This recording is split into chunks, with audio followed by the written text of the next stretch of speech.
On a recent episode of the Wayspotters podcast, my dad said this on purpose. So I don't think That's we fair. disagree as much as if I was trying to nominate the entire field and the dugout. I'm using the dugout as the place to go and sit. Right. Okay, I understand now. Yeah, no, that's fine. That's In the world right now, a nomination is being submitted, a review is being decided, and the map is being changed. Hello, agents, trainers, pilots, and our beloved explorers and wayfinders. Welcome to episode 229 of the Wayspotters podcast. Here at Wayspotters, we want to do everything we can to help you become a better wayfinder. As we've always said, we want to educate, entertain, and excite. Wayspotters is brought to you by the good people at the Pokemon Professor Network and our friends at Pickaxe. And today is Wednesday, June 3rd, 2026. I am Jamal, and I am here with my friend Chris. What's up, my guy? How are you? I'm good, man. How are you doing?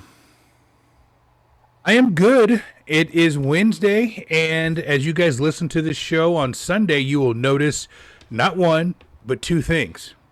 I am not at GoFest, and Chris is not at GoFest. It's one of those things that we haven't really talked about publicly, but sometimes when you are a grown man and a father and a husband, you have to make certain decisions. And Chris and I both have had decisions. Things come up in our life where the here and now present with the family was a little more important than going to GoFest. And although I miss everyone, miss seeing you all, and miss meeting some of you that I've never met before and hanging out with the fellas, for me personally, being a husband and a father and taking care of my wife who's ill was a little more important than going to GoFest. So hopefully I'll see everybody next year. Yep. I'm gonna miss it too. Not lacrosse, so there's that, right? But yeah, we got some family stuff. Yeah, it's one of those things that sucks, but you guys have a podcast to listen to, so hopefully as some of you are transitioning back to your home cities from Chicago, you're in the airport right now, or the train station, or the bus station, or wherever you are early Sunday morning in Chicago, hopefully you're listening to the Wayspotters podcast, and we can give you some entertainment as you travel back home. So, Chris, question for you, sir. Do we have any news this week? We do not. Got nothing. I didn't think so. There's not a lot of news going on. Everybody is going from one GoFest to another, so we don't have any news. And that's probably a good thing because we've got a really kind of a fun topic, a topic that I've wanted to do for a while, although I didn't know I wanted to do it, but I wanted to do it. And it was Elf from Space. So Elf from Space, as you're listening to this episode is dedicated to you. And for those that don't know, Elf from Space and I kind of have a snarky back and forth relationship. A lot of things I do bother Elf from Space, and I'm fine with that. Because if you don't ruffle everybody's feathers every now and then, you're not doing something right. And oh boy, do I ruffle her feathers. I'm kind of proud of that. So let's go ahead and jump right into topic number one. The news is over. The drama's begun. Everybody buckle up. It's topic number one. So topic number one. So if you guys have seen the episode art, if you haven't seen the episode art, you need to go and take a look at the episode art. It is nightmare-inducing. It is a graphic or a cartoon graphic of Cartoon Jamal laying in a bathtub full of spaghetti with my mouth wide open, and I'm putting spaghetti in my mouth. And in the updated version you guys will see, there's a picture-in-picture of Chris kind of giving me the side eye, like, what the heck are you doing? So it's worth the price of admission. It is. So from the title, the name of this show is Spaghetti Noms. So something that I've mentioned a while, I think 3, 4, or 5 shows ago, I talked about spaghetti noms. Something that a phrase that I'm trying to make stick. Get it? Boom, boom. But topic number one is the rise of spaghetti noms. So, because nominations are now effectively abundant, submitters are potentially changing their behaviors. Okay, so let's go back in the Wayback Machine, back to before Chris was even a Wayfarer, back to when it was just Ingress only. If you can go way back to the days of 2019, 2017, 2018, anyhow, somewhere pre-pandemic, we'll say. Every nomination mattered, Chris. Every single nomination mattered. You know why every nomination mattered? Because you only had 7 of them. You got 7 nominations every 2 weeks. So if you were going to do any kind of mission, Chris, you really had to plan out what you were going to do. Every nomination mattered, and that meant you did not, and I repeat, you did not nominate something that you didn't think was a slam dunk. That's why a lot of the early POIs were playgrounds and churches, because you knew those would go through. And if you think gatekeeping is bad now, think about it when it was all Ingress players. And yes, Ingress players, I'm taking a shot at you, so at me, I dare you. Then, Chris, they doubled the nominations from 7 to 14. But you still had a really slow recharge. It was still every 2 weeks. So you would use 7, and from the date you use those 7, it would be a full 14 days before you got more nominations. So when I was planning out my park, it was really, I've said on the podcast before, I told everybody, stay out of the park, don't do a darn thing. And it was because it took forever. It just took forever. So people guarded their submissions, you saved your upgrades, and you only nominated slam dunks. So that's back in the day. We'll go to what it is now in a second. But what are your thoughts on back in the day? I know, remember last week I told you we were gonna kind of talk about the days in which you only had 7 nominations. It's funny when we talk about kind of the olden days of 2019 and 2018. Like I joined Wayfarer in 2019 when it went to Pogo, and it was you had 7 nominations and you had to wait a week to get them back, right? Yep. And it's funny when I talk about this with new Wayfinders, they just look at me like I am that old man talking to their kids. Man, back in my day, I had to walk uphill both ways to school in 6 feet of snow and sandals. And, it's just, they look at you like, sure, Grandpa. Sure you did. Yeah, and now we have like 150 nominations. It's just, the amount of distance that we've covered since I joined in 2019 to now is just, it's wild. But it was painful.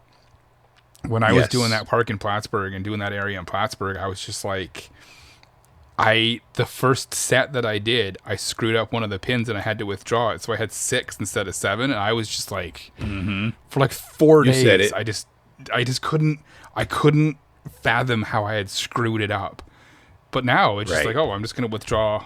Oh, I did 5 and I screwed them all up. I'm just going to withdraw them all and do them again because I'm getting 10 back tomorrow. And think about how valuable an upgrade was back then. Yeah. And also on top of that, there wasn't a lot of Wayfinders at the time. So aside from the day that Pogo came in with the nominate when they could vote, there was that glorious time. It was like a second Christmas. It took forever. Literally forever. Longer than anything that anybody who's doing it now could ever remember. If your nomination got processed in 30 days, you were like jumping for joy. That's kind of like the modern day 2 or 3 days. 30 days was like, wow. Sometimes you forgot you nominated something and it went through. So let's fast forward to present time now. So let me take off my my white wig that I had on because I was in the 1700s. So let's talk about what is a spaghetti nom, right? So now people are experimenting. It's kind of like, toss it in. What's the worst case scenario? It gets rejected. People are testing boundaries. They're trying theories with Emily. Maybe Emily won't reject this. People are submitting nominations that are quote unquote close enough. That's essentially what a spaghetti nomination is. It's people submitting more things on the fringe, people testing out weird stuff, and people optimizing for volume, right? So that's kind of where Blame Jamal lives, if you guys were wondering. I am a spaghetti nominator, and I have been for a while. So it's not since they gave us 3,587 nominations. I've been a spaghetti nominator for a while. And Chris can back me up on this because I'm like, F those percentages. Chris is like, he's mad about that one, that didn't go through. And I'm like, I'm nominated to something 5 or 6 times. So, kind of like the Rams are like F those picks, which they did again this week.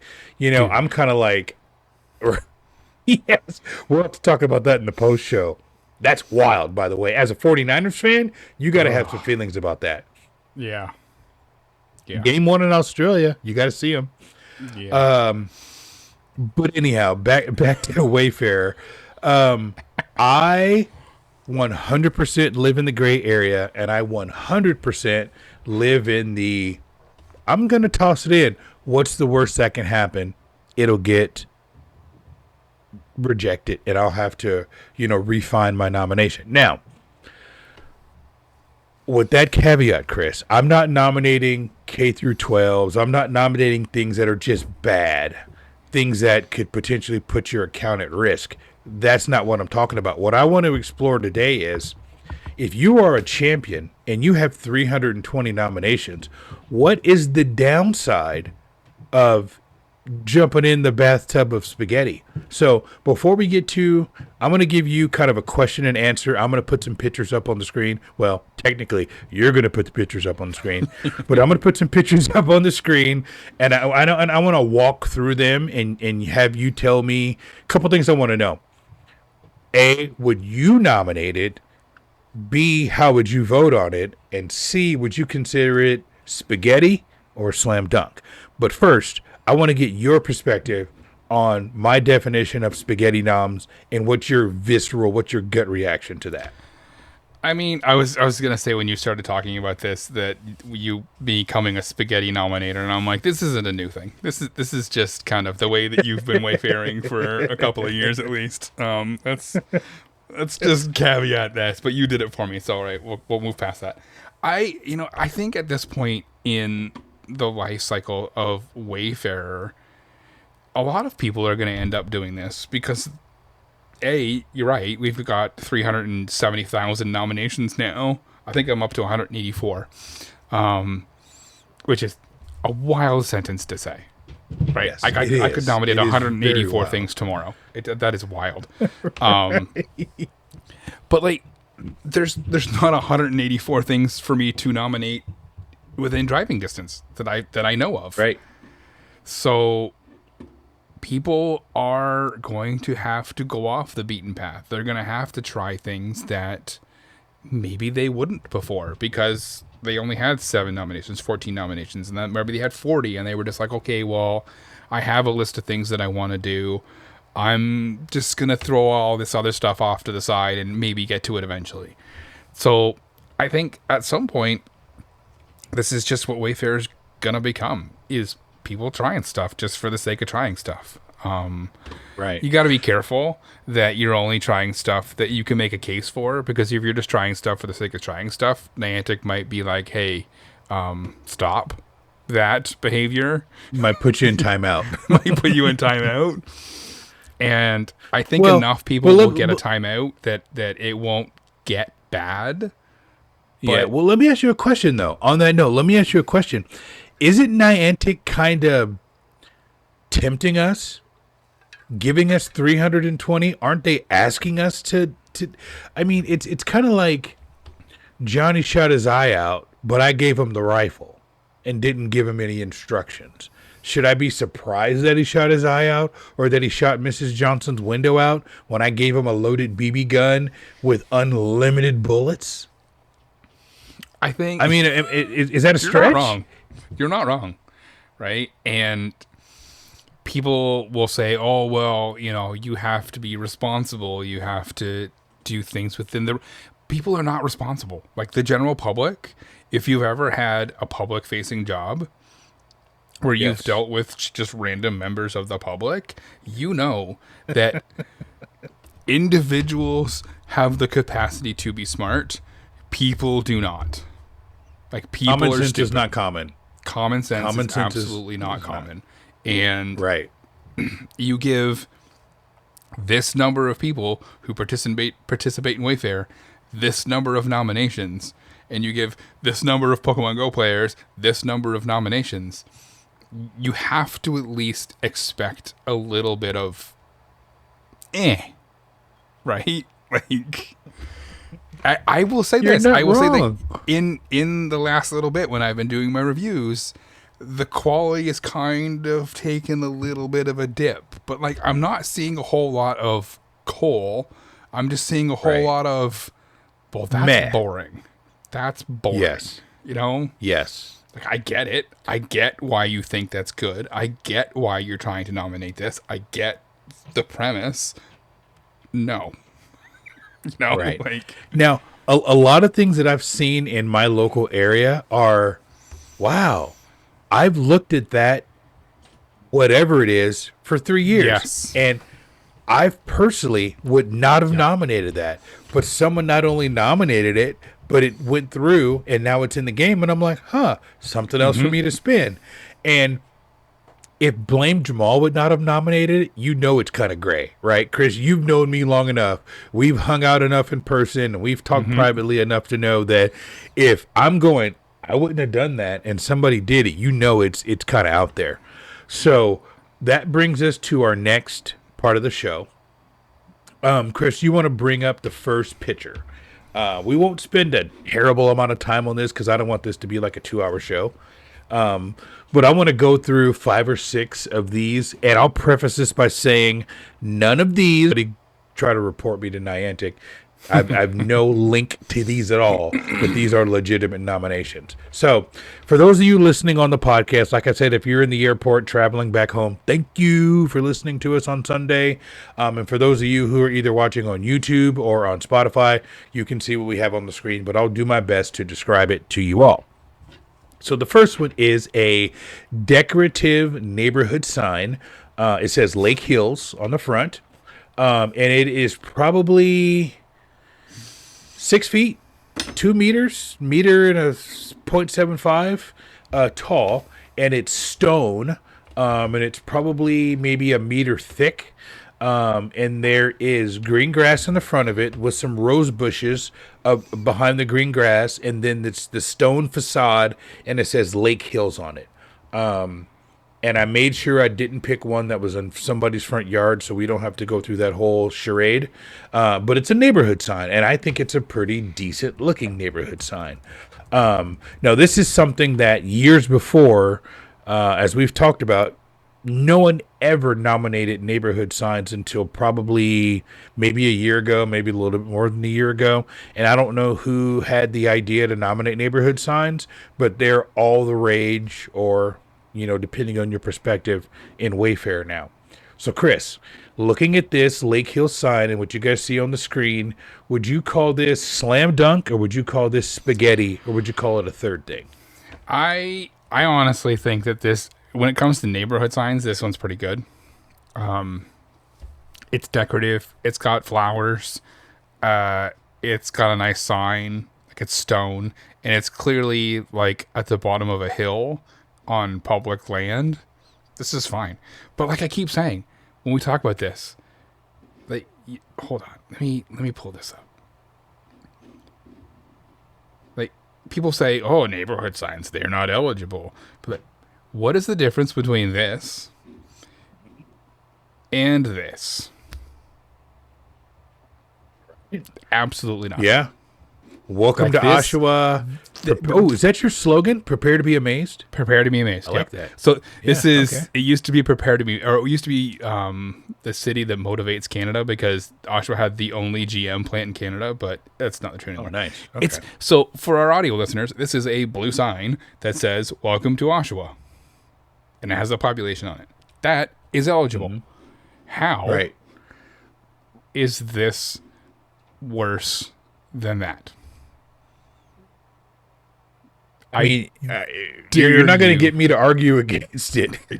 Dare you?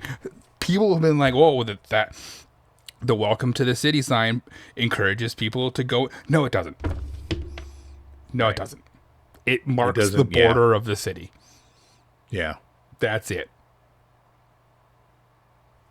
That's Yeah. it. Yep.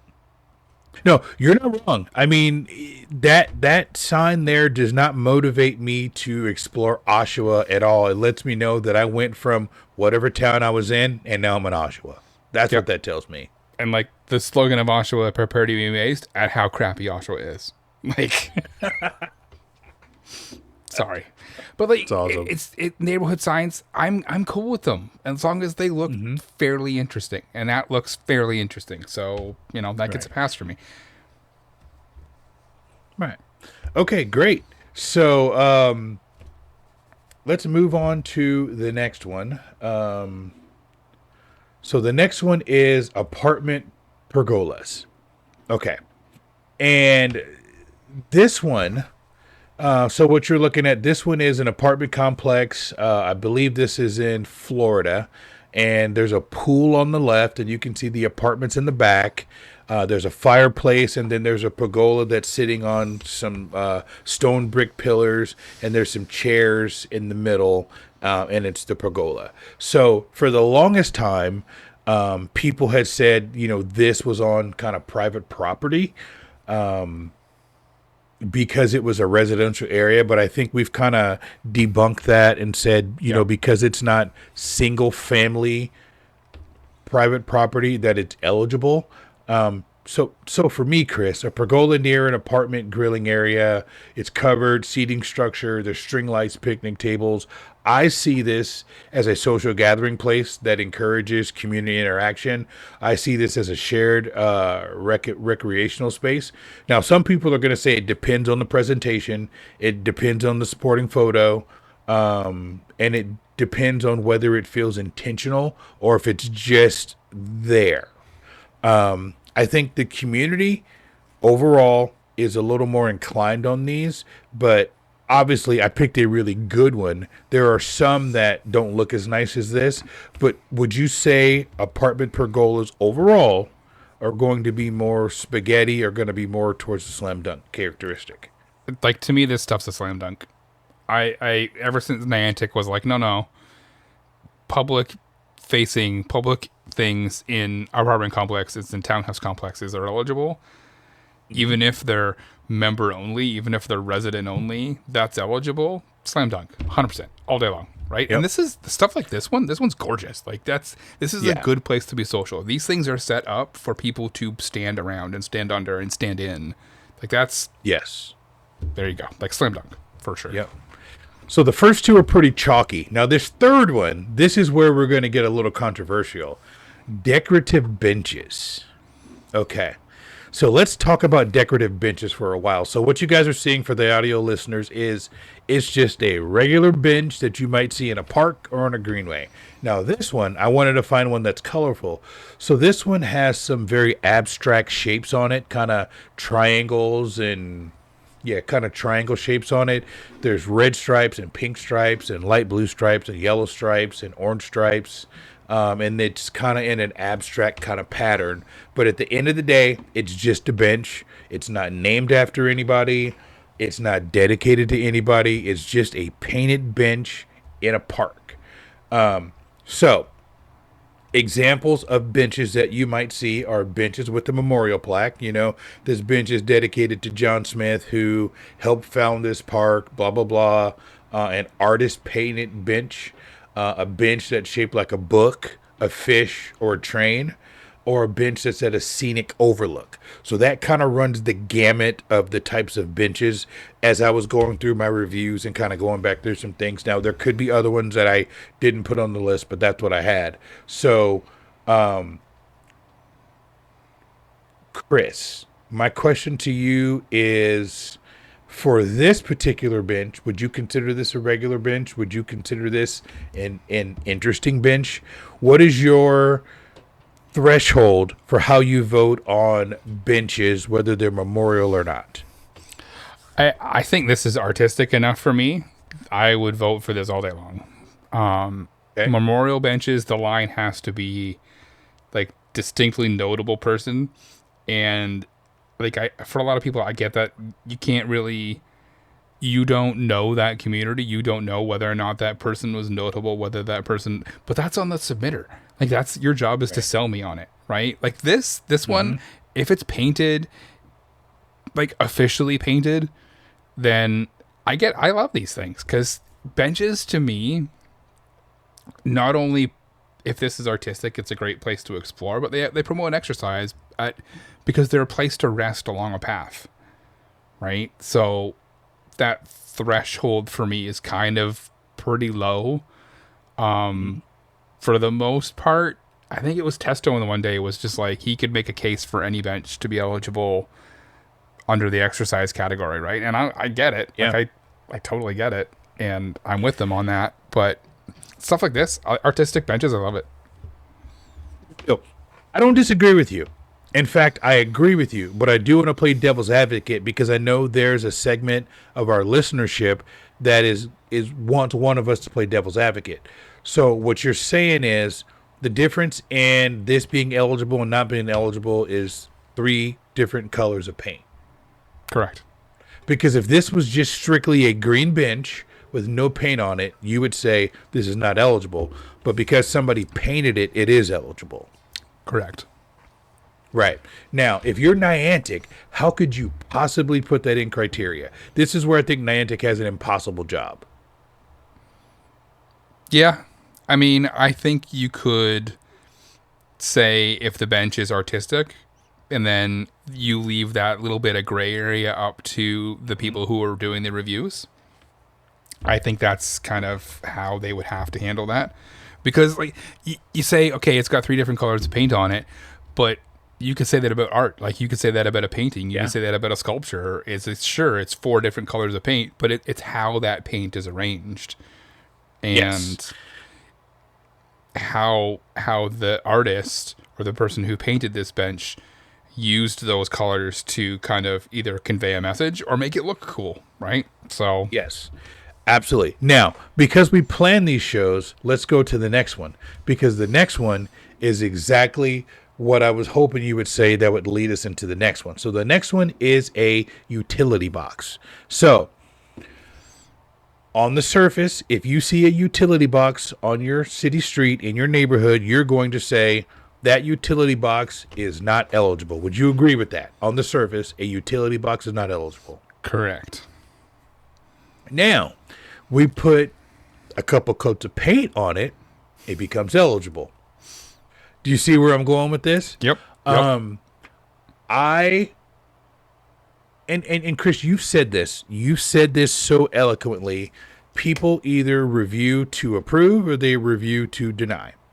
I am and have never ran from I review to approve. I think this, so let me just back up here. So for what you guys are seeing on the screen is a standard utility box that you'll see in any city across the world. I'm going to assume I'm in North America, but I'm assuming this is standard fare for the world.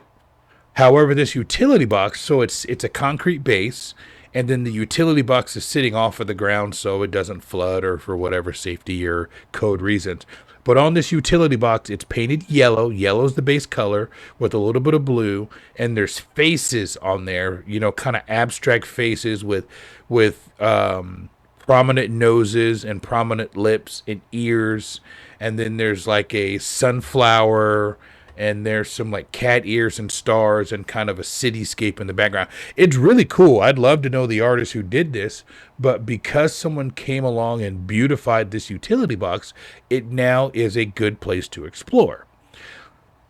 So traditionalists would probably approve this, but they would probably hold their nose because at the end of the day, it's not a mural. It's still a utility box. Yep. It is a utility box, but we have tons of them in Oshawa and Durham that the city has said, these utility boxes are boring. We're going to spruce them up, and created a whole art project fund where they paid artists to go paint them. And a lot of them, they've paid artists, they've commissioned artists to create artwork, and then they turn that artwork into a wrap, and then they wrapped the utility boxes with something that's graffiti proof.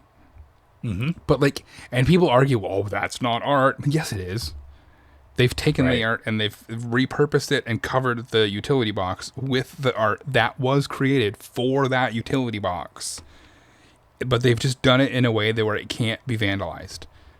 Yes. It's still art. Yes. And art is supposed to be subjective. I think where a lot of people struggle in Wayfarer is, for whatever reason, Wayfarer attracts a fair number of people who want rules, who want to know, is this a thumbs up or is this a thumbs down? Wayfarer attracts a lot of people that don't believe in a thumb sideways. They want it to be black or they want it to be white. And I think, I don't remember, but there's like two sides of your brain. You've got your abstract brain and you've got your something else brain. And I think I've always been more of an art person versus science, and I think Wayfarer attracts a lot of sciencey people who just want to know the answer. They're like, I'll do what you want. Just tell me what to do and I'll do it. And then I come along and I'm like, I don't know. It's fine. This one's good. This one's not. This one's good. This one's not. Yeah. I mean, there are a lot of Wayfarers who, to your point, want things to be very empirical. They want yes, no. There are two options, right? On, off, 0, 1. This is, but like, right. And that's kind of how my brain works. It's just like, I look at something and I'm like, okay, there's this, and then there's this. But like, my mom especially was very, very artistic. So it's been drilled in my brain since I was very, very little that that's not how the world works. So like, I kind of dilly-dally between the two. Dilly-dally is the wrong word, but like flip-flop between the two. Yeah.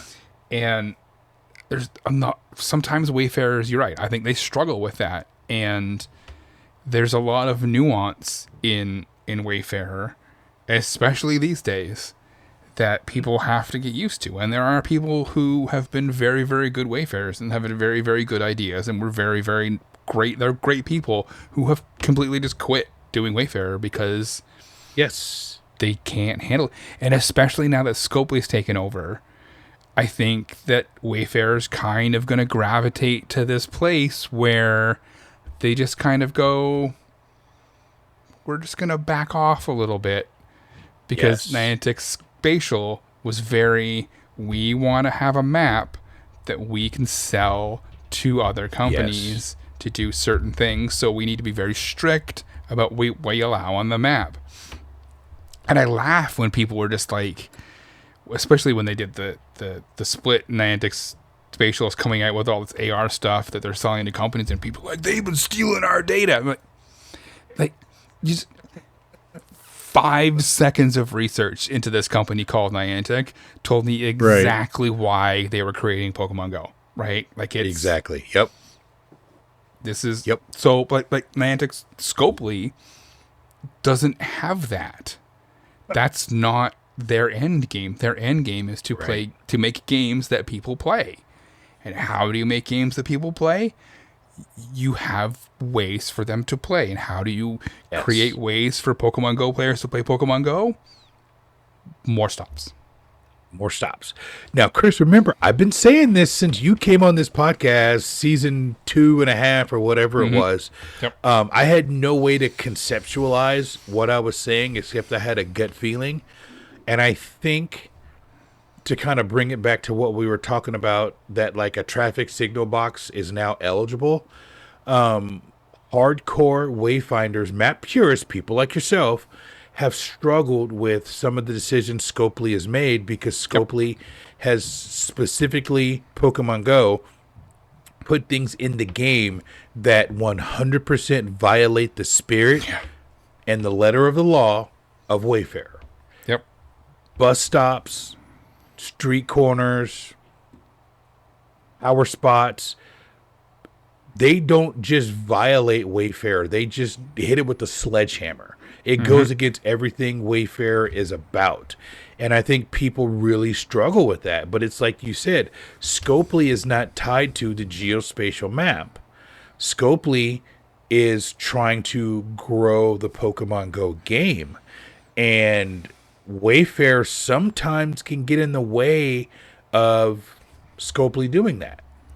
Now, a lot of people would say that's a good thing. They're holding them accountable to holding them honest. And then some people are like, just approve my Pokestop. And they don't care about the map.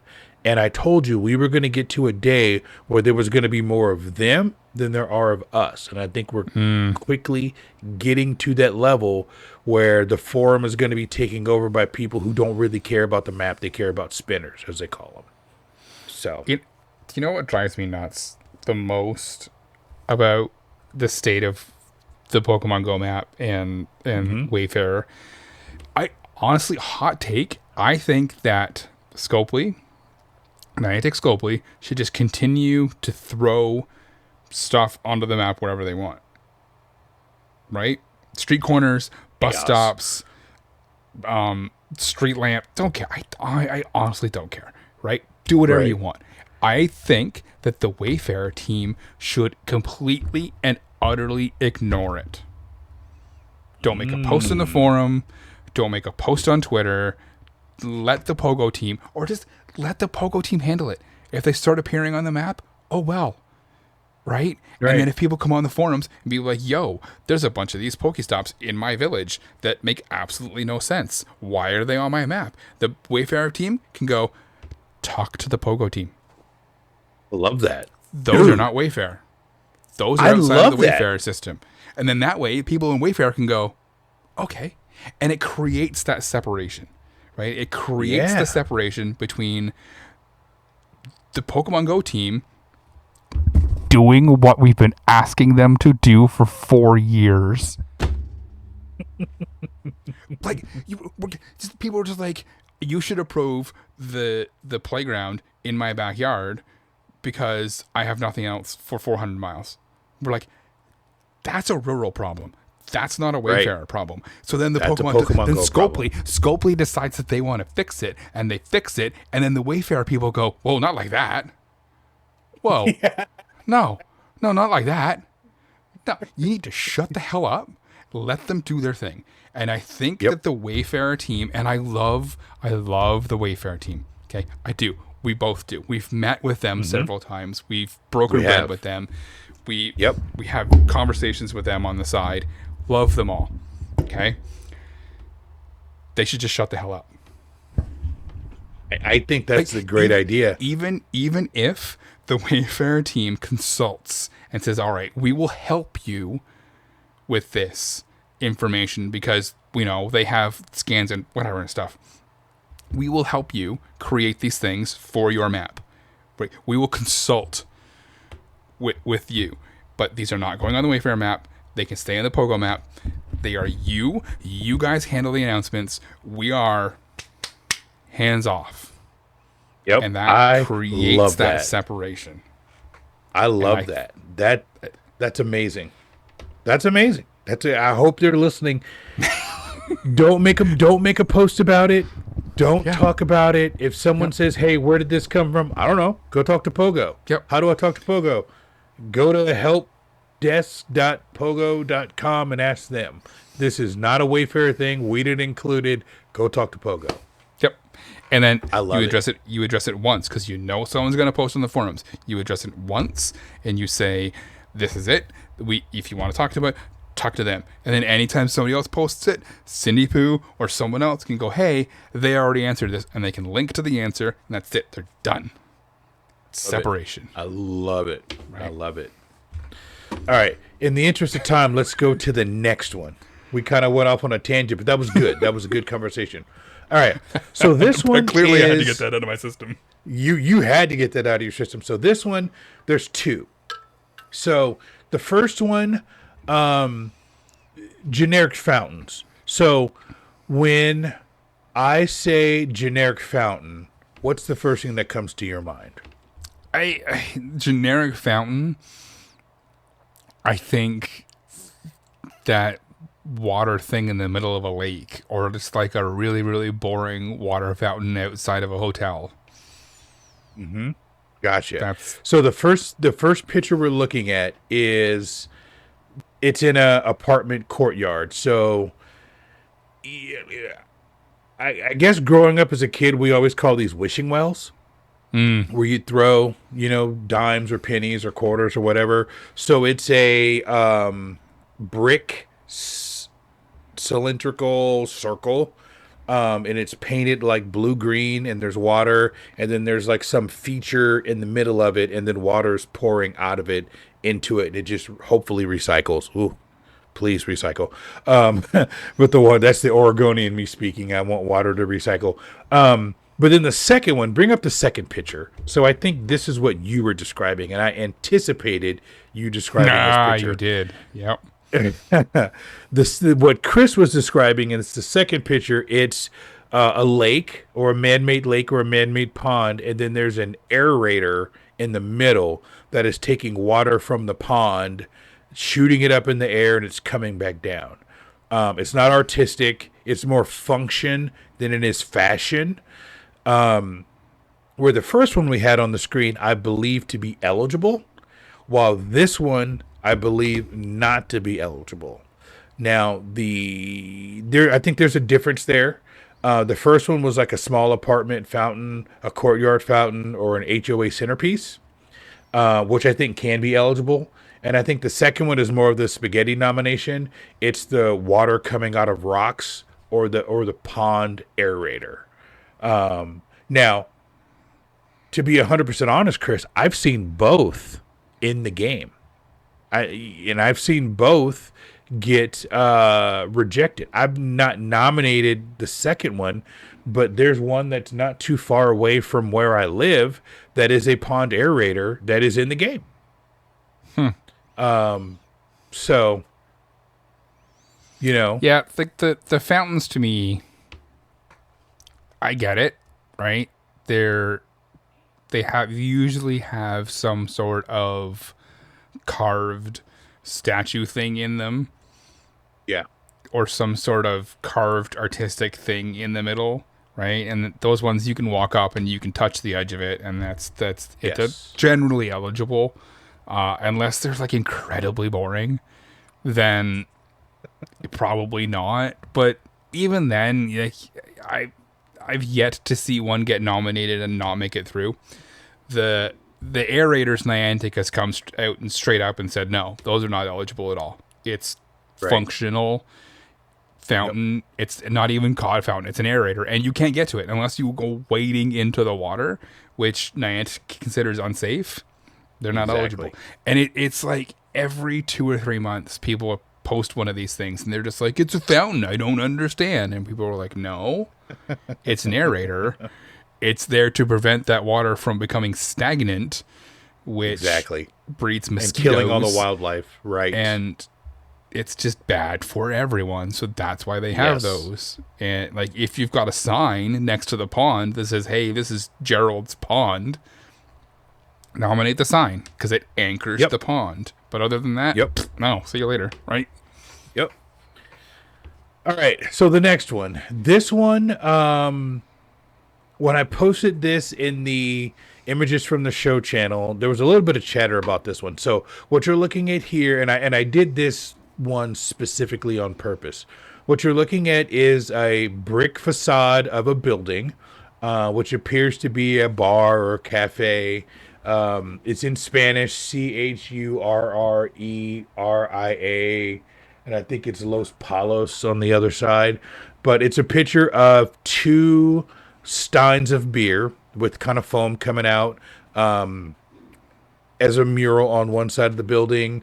On the far left appears to be some sort of food and coffee, and then like a steak in the middle. And it's an artist's rendition on the side of a building.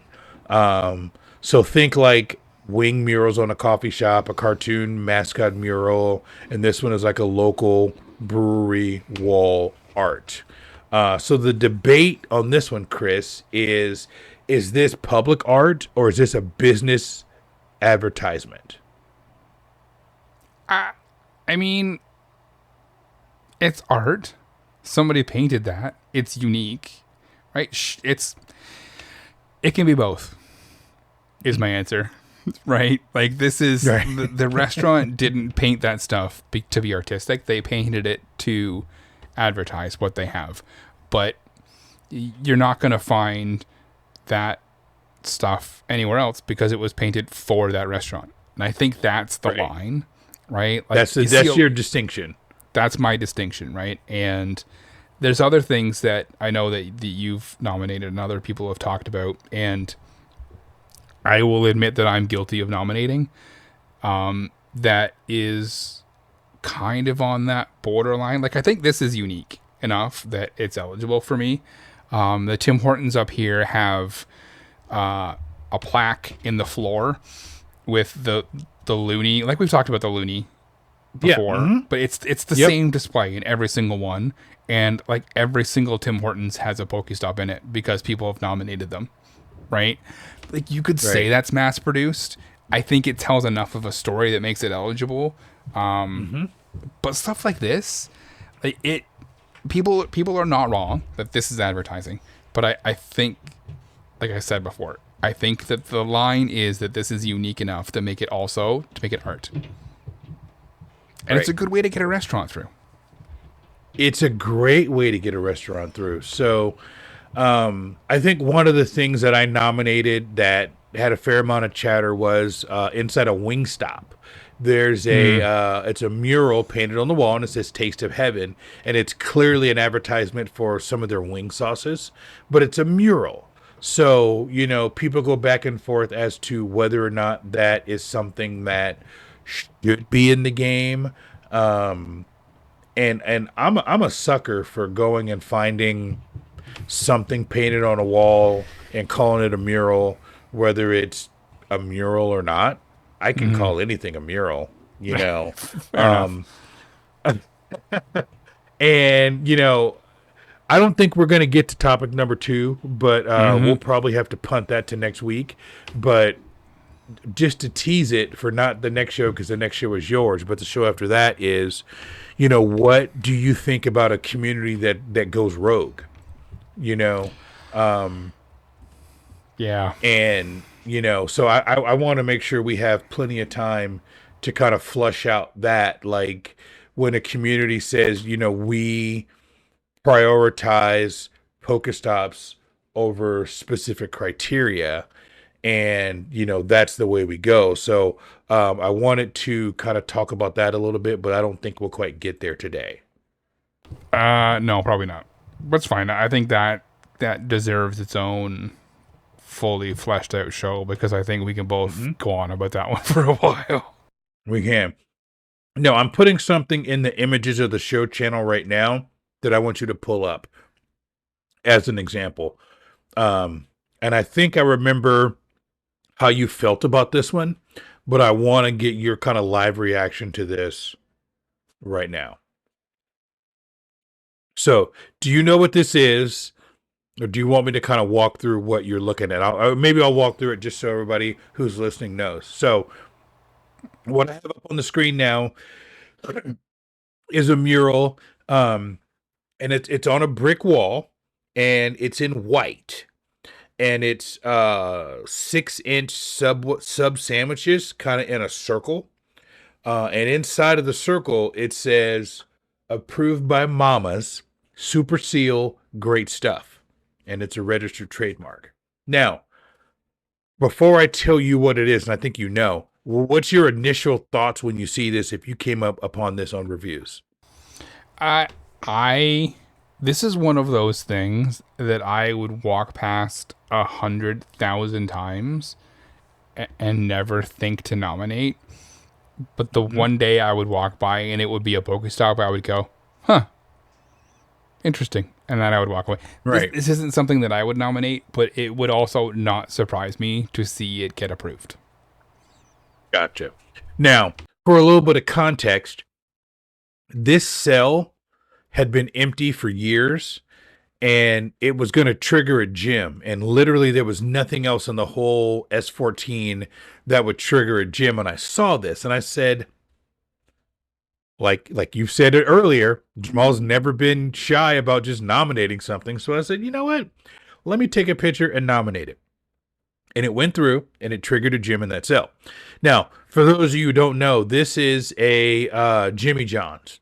And if you go into a Jimmy John's, you'll see this on the wall. But they painted it on the side of the building, and this is in the drive-through lane. And so I nominated it as a mural. And what did I call it? Super Seal Mural. And I said, fastest mural in the business, approved by many mamas across the area, which I thought was fairly cheeky. It's a very Jamal description. It is. And let me take out any kind of identifying information on this for obvious reasons. And let me to bring up that other picture just for context for people. Just so they can kind of see what I'm talking about here. So, this is from my nomination, and this is on the side of a Jimmy John's, and it's huge. If you can now kind of see the context of it, it's huge. But it was one of those things that I was like, why not? What's the worst that can happen? It's not like I'm nominating something that's illegal. There's safe pedestrian access to it. The worst that can happen is it gets denied and I approve it and it gets denied upon appeal, but it went through. But I think if we're talking spaghetti, this is probably as spaghetti as it gets, because like you said, 7 out of 10 Wayfinders who believe in map purity probably would not nominate this. Yep. And I think every single one of those will look at it and go, all right, cool. Because there's not a chance in heck that Niantic ever removes that. Correct. Right. Yeah, exactly. So this, I would say some people could argue would be a business advertisement. And some people could say this is art. Because technically, by the letter of the law, it is art. It's also a business advertisement.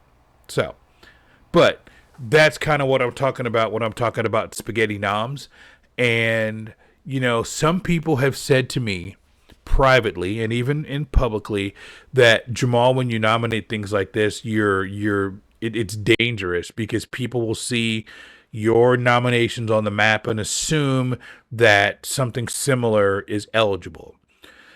And that's where, in my defense, I bring up each nomination has to live on its own merit. And if you are able to, quote unquote, sell it to the masses, then it becomes eligible. And a lot of people don't agree with what I'm about to say, but I'm going to say it. My line is, will this get removed? If the answer is no, then I'm going to go for it. If I think it's going to get removed, then I won't do it. But if this can get on the map and stick and they'll never take it off, that's kind of my line. And I know you're shaking your head, and I get it. You're shaking your head because I know deep down in your gut you do not agree with that. I can see it on your face. I know you don't. And that's fine. And that's why I think we're a good team, because I take more chances than you. And I think a lot of our audience, there's a subset of our audience that's like, yes, Jamal, go get it. And there's a big part of our audience that's like, Chris, roll up your newspaper and smack them on the nose. And I think both are fine. But I've never run from the fact that I try to find that line of, hey, you might not like this, but Niantic is never going to pull this off the map. And that's +1 for me. So, and I saw it on your face when I said that like, that's not how you Wayfare. I saw it on your face. Here's the thing. You're right. I don't agree. I think that's a disingenuous way to Wayfarer. But I know that behind that, you don't ever nominate anything that you don't think that you can make a case for. Right? Like there's you nominate things that a lot of people wouldn't, but at least you are articulate enough to make a case for it, where like I'm very critical of a lot of the things that you nominate. Sometimes, most of the time, when you sell this stuff to me, I kind of go, okay. And it at least makes me pause for a second to consider it. And that's what I'm going for. That's all I need is a pause. Right. That's what I need. That's all I need. Yeah. All I need is a pause. What I don't want you to do is look at it and go, thumbs down, without even looking at it. You look at it and you read the description and you're like, it's kind of like, yeah, he's not right, but he's not wrong. And that's where I live. It's that gif of Anthony Mackie on the plane during one of the Marvel movies going, he's at a line, but he's not wrong. Right? Yes, that's right. And I'm okay with being out of line, but not wrong. I'm okay with that, right? Yep. And that's how this whole episode came in to being an episode, is because Elf from Space, I think that's how she looks at me at all the time. She would tell me I'm wrong. Yeah. She would tell me I'm wrong, but I'm not. But she would tell me I'm wrong. And she said that to me in person. So it's not like she's hiding behind a keyboard. When she came to Charlotte, she looked at some of the stuff and goes, I can't even look at you right now. And I'm okay with that. I actually like that. So. And I will say this. I know there are things in your nomination list that you refuse to show me. 100%. Oh, that's Right? 100%. Yes, I am very selective about what I show. No.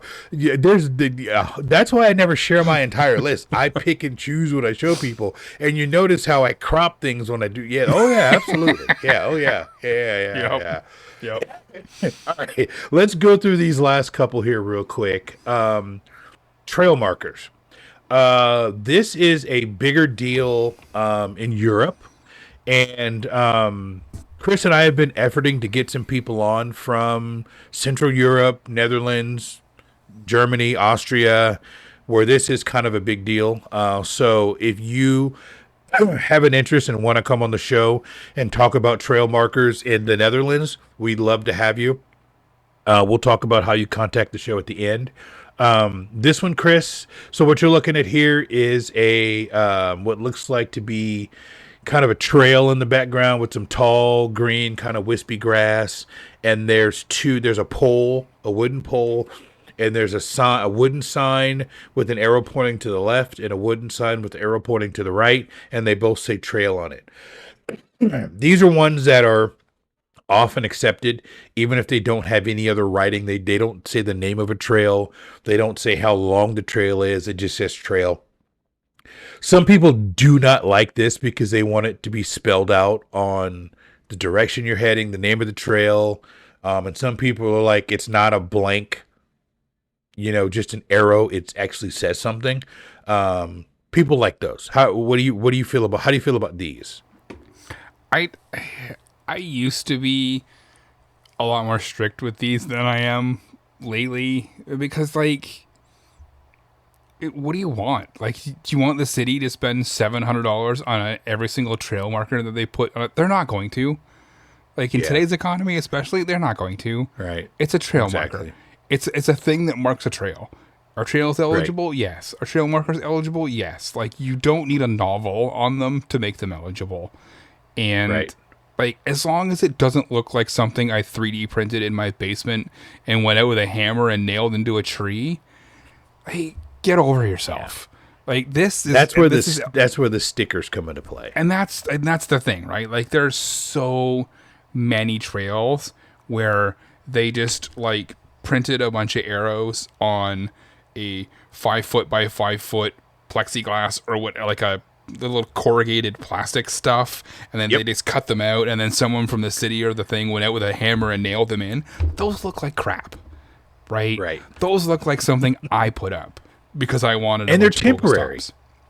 And they're extremely temporary because all it takes is one bird to go, well, what's this? Peck, and it's gone. Yep. Right? But a thing on a pole, how is that not eligible? Come on. Right. I see the arguments in the forum. They'd be it's got to have the trail name on it. No, it doesn't. Yeah. Stop it. Let's bring up the next one. This is something that I don't think is eligible. So this next one, and this is a great picture, right? So it's a park, and there's a gazebo, your typical wooden gazebo. Well, not a gazebo. I guess that's a pavilion with a roof. Like a pavilion, yeah. Yeah, and there's a really wide trail. There's a sign that says no motor vehicles. It's a great park. It looks like a really great place to go play. But in the middle, there is a pole. It's just a cement pole right in the middle, and it's to keep vehicles from going down the trail. So you could walk and ride a bike or push a stroller down this path, but there's a pole there that obviously prevents a car from going by. And so someone nominated this as a trail marker. And I'm going to use air quotes on trail marker because while it's on a path, which could be a trail, this is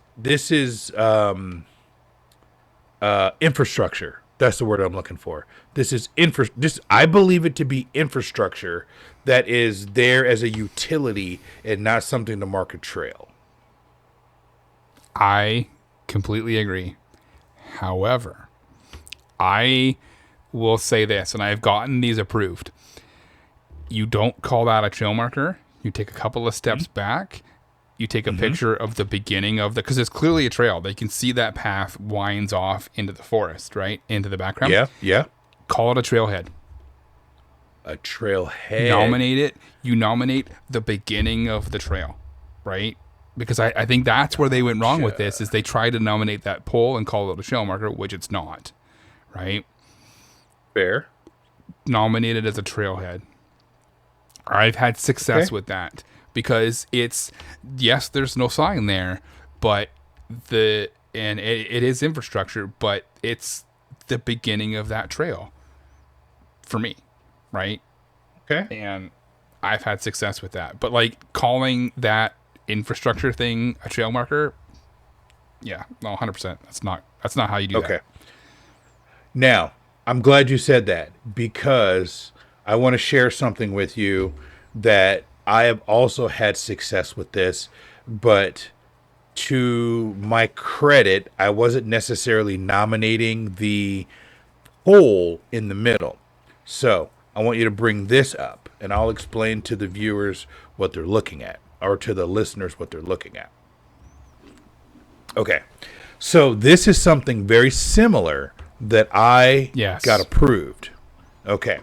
This is almost the same dang thing, except, like Chris said, and Chris is a very astute Wayfarer, and he knows how I nominate, so I took 8 to 10 paces back, and I took a picture of the wide area. Now, the difference in what I have on the screen, Chris, versus what we had up earlier is there is a fence that clearly defines the path that you're going down. There's that little divider thing in the middle that keeps a vehicle from going down this path. But I called this the Greenway Prim Road entrance. And I said this trailhead serves as an entry point to the Long Creek Greenway, providing access to walking, biking, and nature exploration. It connects the community to the scenic and natural areas and promotes healthy outdoor activity. A very Jamal description. But I did the same thing. I think where the person in the first picture we had up erred was they nominated the pole in the middle as a trail marker as opposed to a trailhead. And what's funny about this, guys, Chris didn't know I was going to bring this picture up. That just shows you how in tune we are, that he said it was a trailhead and I had this ready. He literally had no idea. This was not in our pre-show that was there. So I think you're 100% right, and I'm glad that we just kind of validated we're on the same point, that using that same picture, you can turn something that is ineligible, which would be a spaghetti nomination and probably coal, by nominating the pole, taking a couple steps back and calling it a trailhead. So I'll just put that out there. It's all about how you frame it. Right? And that's kind of the nuance with Wayfarer and how people are going to have to get creative with their nominations coming up. Yep. Right? All right. We have two more, and we'll kind of go through these so we can get to dad jokes and coal of the week. So this one here, I should have put this first because this one is dedicated to my friend Chris, Professor Glaw. This one makes his blood boil because people in Canada try to get these through, and I don't know how many of these he's reported, but what you were looking at, actually, Chris, I'm going to let you tell the listeners what they're looking at here. It's a line of community mailboxes. So like, it's like probably like a gated community or like a townhouse community or a house community where the houses don't have individual mailboxes. All of the mailboxes are centralized in one location with it covered. These aren't eligible. Like people are just like, oh, it's got a gazebo. No. Gazebos that are eligible because you go and hang out. Like people go to this, they get their mail and they leave, right? These aren't eligible. And those Canadian mailboxes, they've wrapped all of the mailboxes up here because people love to tag them with graffiti. So they've wrapped them in stuff that you can't spray paint. The spray paint just runs right off, right? But it's all the same design. It's either leaves or like this maple leaf looking thing. And funny enough, somebody posted in the Wayfarer discussion Discord. They were like, hey, I saw this down by my house. Can I nominate this? And Cindy's like, I'm pretty sure Professor Glaw would smack you and tell you no. Yes. So I went in and I'm like, there are 800 million of these. Like you can't walk 30 feet without running into one of them. And stuff like this. Yes, I understand it's got a pergola, but no, you can't sit under this pergola and socialize. It's just mailboxes. They're just mailboxes. Right. Now, I want to show you the most USA thing, the most American thing, America in the world. Can you bring up this picture? Yeah. Hold on. And I think you know what I'm going to pull up here. Uh-huh. So, as soon as you said America, I knew exactly. Because I replied to this with Mer-ca. Yeah. So someone has taken the same thing that Chris was just talking about. It doesn't have a pergola over the top of it, but it's mailboxes, and they're wrapped in an American flag. So there's 1, 2, 3, 4, 5 sets of mailboxes, and they have the American flag motif on them. I'm gonna guess this is in Texas, just because this looks like the most Texas thing ever. Sorry to those people, Hank and Lucifer, not to have Texas catch a stray, but this looks like the most Texas thing ever. But this does not make it eligible, whether it had a maple leaf on it or the American flag on it. This is not eligible. This is more than spaghetti. This is coal. Yep, 100%. And like I have pictures of those Canadian mailboxes in like a private Discord that I've just created for myself. I'm up to like 45. That's how many times I've seen those in my reviews, right? And they're just mailboxes, guys. Like, and I understand there's the whole we socialize at the water cooler, and sometimes I socialize at the mailboxes. I've had these for years. The length of conversations that I've had at mailboxes probably totals 4 minutes. Correct. In like 20 years. 4 minutes total. Be like, hey, Bob, how's it going? Oh, how's the wife and kids? That's great. All right, see you tomorrow. Now, Done. for the record, Chris, on the Jamal scale, I would not nominate these under any circumstances. So if that tells you anything, I would not even try to make a case for these. I've seen these and I've looked at it and I'm like, nah, I'm not going to do it. Not going to do it. So, all right. So our last one, this one, I want to have a little bit of a discussion with you. This one is so it's like a universe background with lots of like little galaxies and, clouds of gas and stars with a kid who's got kind of nappy afro that's about to go into braids, and he's wearing jeans and sneakers and kind of an oversized sweatshirt, and he's in blue, and it's on the background of the black and purple and sky blue stars, and there's what appears to be like a window, and it's covered in like red fire with some, it's like he's looking into like a portal into the galaxy would be the best way I can describe it, but he's very kind of a monochrome blue, and everything else is very colorful, and there's a tag on the bottom with the artist's name. Now, hearing me describe that, you're thinking that sounds like an eligible mural. The problem with that is it's painted on the side of a dumpster. So, Chris, is that art or is that garbage? I mean, it's both. It's not even like a big dumpster. It's one of them little dumpsters that you have that the truck comes and picks up and empties and puts back down. Yes. Like this is gorgeous. I love this painting. This artist tagged it clearly because they were proud of what they did. And like the person that you described, it's in such a bright blue, like light bluish color that it stands out a lot. But the issue is that it's on a dumpster, right? Like that company that owns this dumpster could decide that they wanted to move it 4 blocks down the street, and they could literally with their truck with one person in it pick this up and just take it and leave and just like, you guys no more, and it's gone, right? So this is temporary, which sucks because that little mural thing is really cool, and you can see he painted the back of it too. He probably painted all sides of it. It's probably painted all sides of it, but it's incredibly temporary. Technically it's art, but realistically it's still a dumpster. Yep. And I think if I got that in reviews, I would probably reject on the grounds of temporary versus anything else.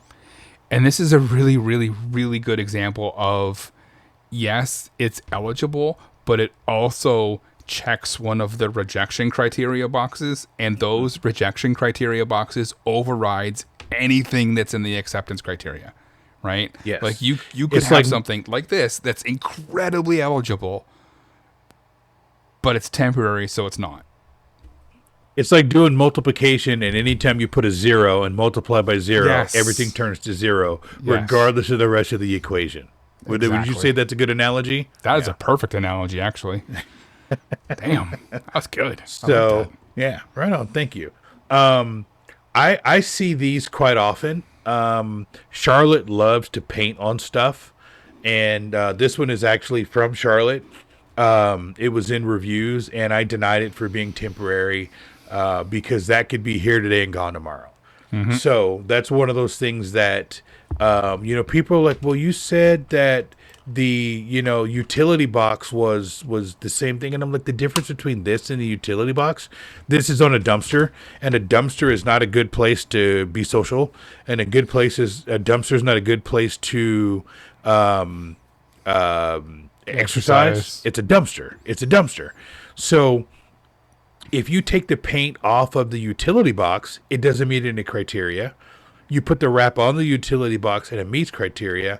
But at the end of the day, a dumpster is a dumpster, and then it's temporary also. So it's kind of the double play that no one wants to hang around a dumpster, and it's temporary. And like the whole role of a dumpster is for it to be picked up and emptied. Right. Yes. And like a utility box is bolted to the ground because it is covering something that is in the ground and has to be in that location, unmoving, to provide services and electricalness things to that community, right? Yes. So super technical. All right. Electricalness. Super electricalness. Super technical term. All right. So like I said, we are going to punt topic number 2. So topic number 2, we'll probably make it topic number 1 the next time there's a Jamal show. That's just less work I have to do later on. But Chris, I do want you to think about this and look at the notes. And I think this is kind of timely right now with all these nominations. When a community goes rogue, because I really think that we could potentially, and I'll use a big word, be on the precipice of communities going rogue with all these nominations, and people going, it doesn't really meet criteria, but it's going to go on a cell that's open, so I'll approve it. And while most people would think that I would be in favor of a community going rogue, I'm actually not. So I think that'll be a good discussion, because I think I'll be more on a Chris side than a Jamal side, but we'll talk about that at a later date. We could have a whole conversation about Charlotte maybe already going rogue, but that's for next show. Yes. That's in the business, that's what you call a tease, people. That's what you call a tease. All right, so we are going to go to break. We are going to play some dad jokes, and we are probably going to have a couple of mom jokes in there. So last week we had Hank, who had a new baby, and this week there was someone else, and I'm trying to find their name, and they had a baby. Did you see that, Chris? Now I can't find it. Boy, now I can't find it. Oh, it was ADD Liberator. ADD Liberator said she loves the dad jokes. She said she loves the dad jokes, and she said we also had a baby last week, and she always plays the dad jokes for her husband. So I am throwing a couple of mom jokes in this week for ADD Liberator. Congratulations on the new bundle of joy. Again, you could not pay me enough money to have another newborn. You just couldn't. No. There's not enough tea in China for me to ever go back to having another newborn. But good on you, and God bless you. Congratulations. Yep. So with that, we're going to go to break. We're going to play some jokes, and we'll be back on the other side with 2 Wayspots of the week and 1 Coal of the week.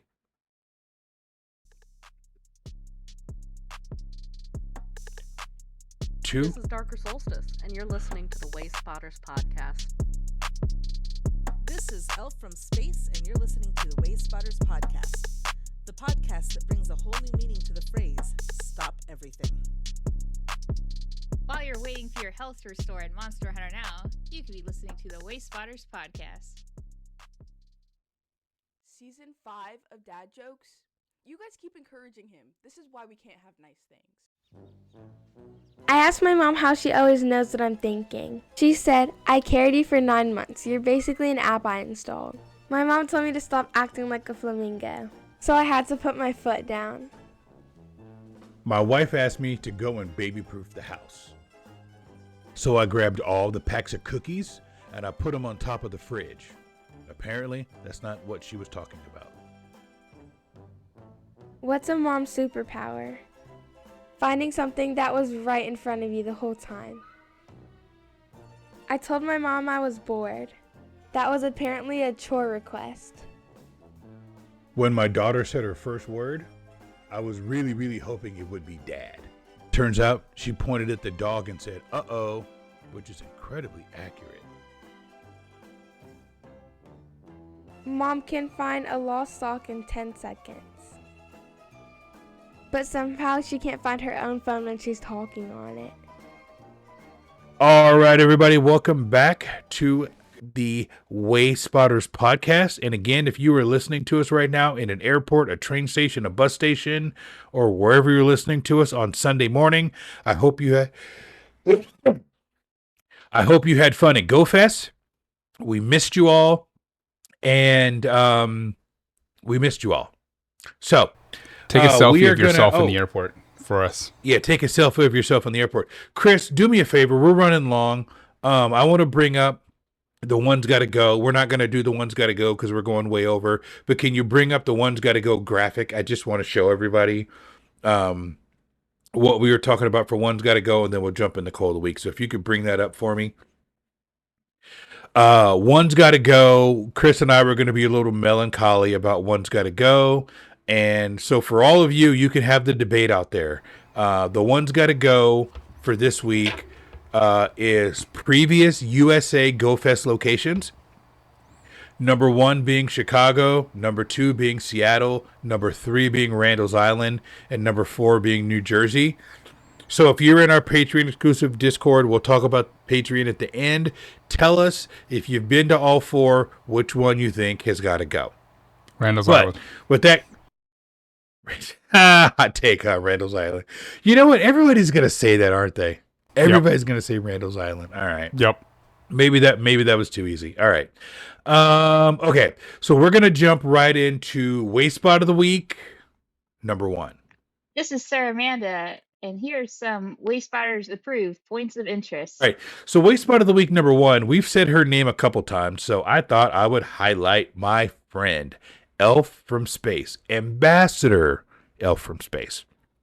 So she nominated this, and the screenshot I have, it's on hold. It's now been approved, but it's a Purdue cyclotron model. It's from West Lafayette, Indiana, and the description is beneath Purdue's engineering mall is a scientific and historical treasure, a Van de Graaff accelerator and cyclotron. This particle accelerator was used for groundbreaking research in the 1930s until today, including use by Oppenheimer, who was part of the Manhattan Project. A 1 to 1/16th scale model of the cyclotron is on display in the halls of the physics building. If you guys know anything about Elf from Space, she's very detailed. She nominates for, or she takes pictures for, I don't remember what it is. I keep wanting to say Encyclopedia Britannica, but it's not. It's something else, a historical database. But this is awesome. Like Oppenheimer, that name stood out to me because I think if you're a history buff, you know who Oppenheimer is. But then if you saw the movie, you know what it is. But this cyclotron model is something really cool. And Purdue, if it's not the best engineering school in the country, in the U.S., it's one of the best. So I think this is more than worthy of Wayspot of the Week. Oh, for sure. Anytime that you can get something this cool and, be historical and teach people about stuff, slam dunk. It's amazing. Yep. All right, so let's go to Wayspot of the Week, number 2. Here is a beautiful example of a Wayspot of the Week, which may or may not be a 2-story mural. Wayspot of the Week, number 2, comes to us from Yamp. It is Purple Poo statue. Description is, it stands as a lasting tribute to the spirit, pride, and passion that the Purple Poo have carried for generations. And it is, I don't know the history of this. I probably should have looked it up before, but it's a statue, and it looks like a man. He's holding up his left arm, and he's wearing a sign. I'm going to Google this real quick because that's a really cool statue. So there's like a little bit of leaves behind him. Cool, it looks statue. Like it's on like a bigger platform. I might really regret Googling Purple Poo. It's in Texas. And it's like Chris said, it's a bronze statue. And what's kind of interesting is the statue doesn't appear to have any facial features. Did you notice that also? It's like, I don't know if they're wearing a mask or if that's part of the shtick for the statue. I'm not sure. But it is on Tarleton State University. And they say it's not just a statue, it's a statement about what tradition truly means to Tarleton State University. It stands as a lasting tribute to the spirit, pride, and passion that the Purple Poo have carried for generations. So I imagine that this is some sort of like foundation or something. Yeah. Yep. Yeah, for sure. It's formed in probably 1921 and 1923, respectively, the 10 Tarleton Peppers and the 10 Tarleton Sisters are the oldest spirit organizations in Texas. The groups formed to boost school morale and painting and hanging inspiring banners across campus. They became known collectively as the Purple Poo after a paint glob spattered on a sign they were making, inspiring the moniker. There you go. There you go. Yes. So it's like one of those a couple things, of sororities and like yeah. But it's one of those things that I would have never known about without Wayfarer. Now I know. And now I know. And now I'll forever know about the Purple Poo. Yep, exactly. So Purple Poo is good, but let's go to some actual poo. Let's go to Coal of the Week.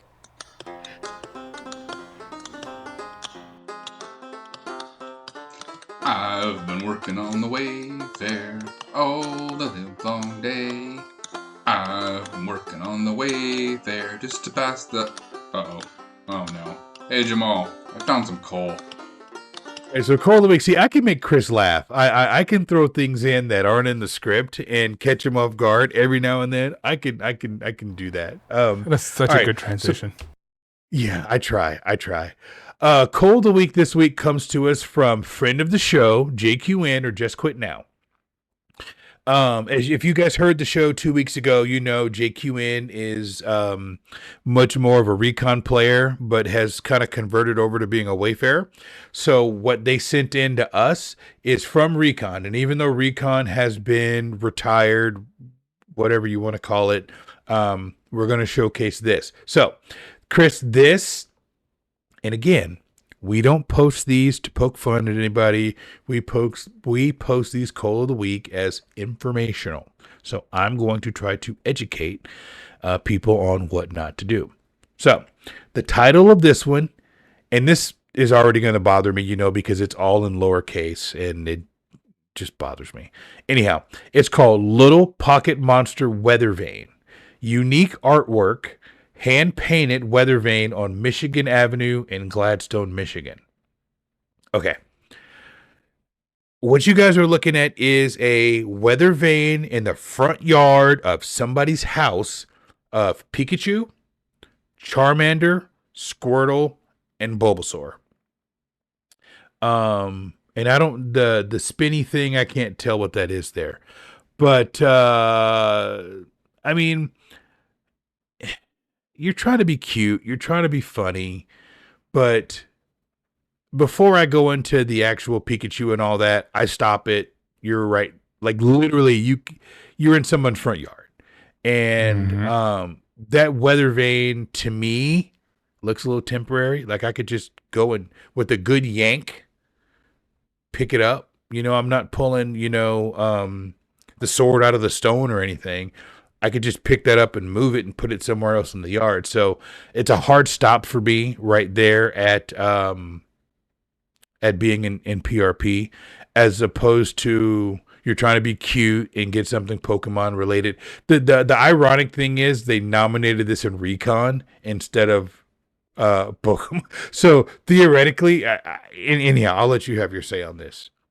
I just love that you're right. It's Pokemon related, and they nominated it in Recon.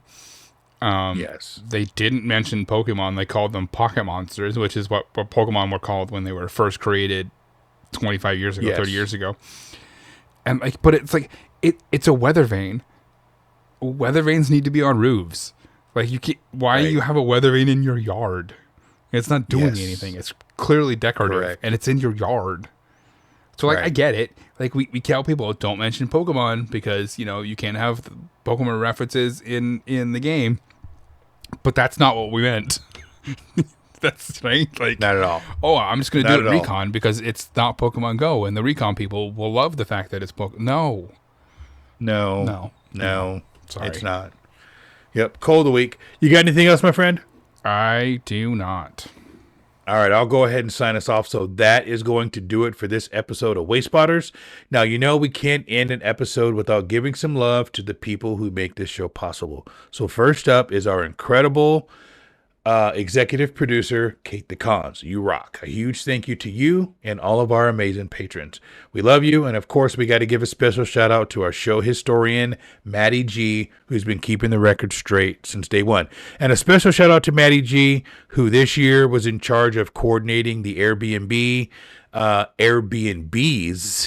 for GoFest. It's a huge undertaking.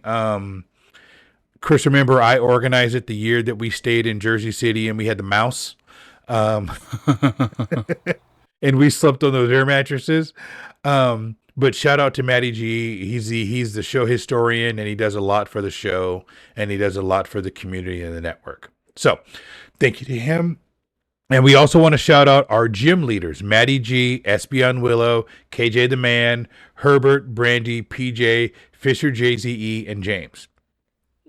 And we would be remiss if we didn't shout out the other executive producers of the Pokemon Professor Network. For Good Morning Johto, we have Monkey Bread. For Lured Up, we have Xander. And for Tish Smith, and for Special Conditions, we have Tish Smith. And a extra special shout out to Ozark Renee, who is our Elite Four patron, Elite Four trainer patron, and Boris who gives us Giovanni level support. Now, if you like what you heard today, here's how you can stay connected with us. Number one, you can follow us on social. We're on Twitter at Wayspotters.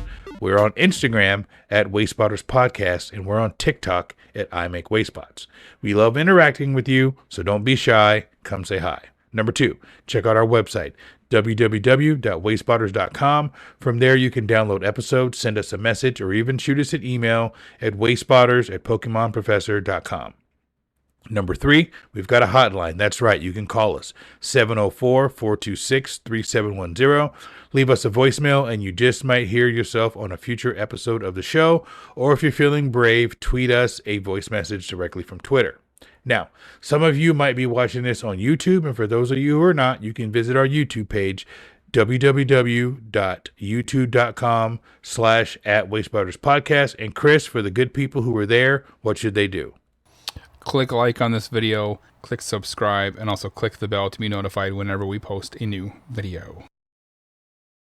When you weren't here on that episode, I messed that up so bad, so I'm glad you're back. I appreciate it.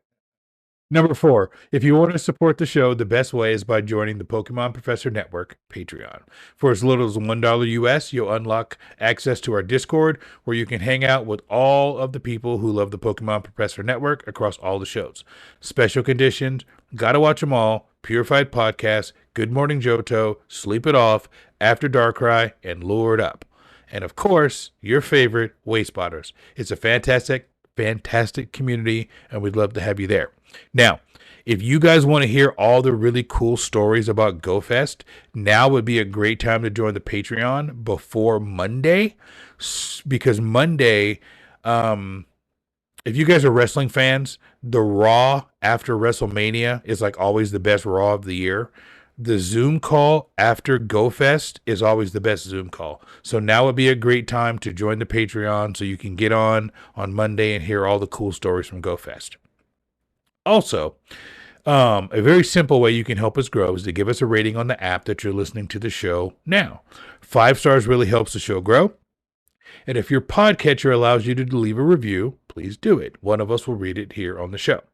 And that's all we've got for this week. So thank you so much for listening and being the best part of the Wayspotters family. We'll be back next week with more stories, more nomination, and more fun. And remember, what's a few meters between friends?